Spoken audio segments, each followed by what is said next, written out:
Paris 2024.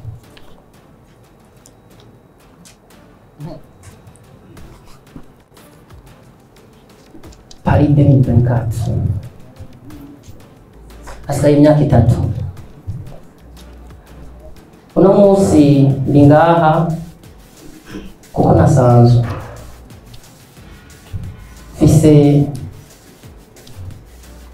nimpeza kuryoherwa zofata umwanya wo kwiyumvira ingingo zikomakomeye des décisions intelligentes zo gutegura Paris 2024.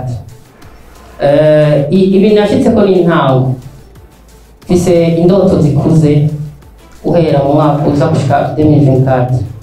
Intego yanje ntihinduka, shaka gushika kure hashoboka, n'isi imenye. Iyi ni siyanse nshasha nshaka kwandika kw'isi, nshaka amateka mu Paris 2024. Murakoze.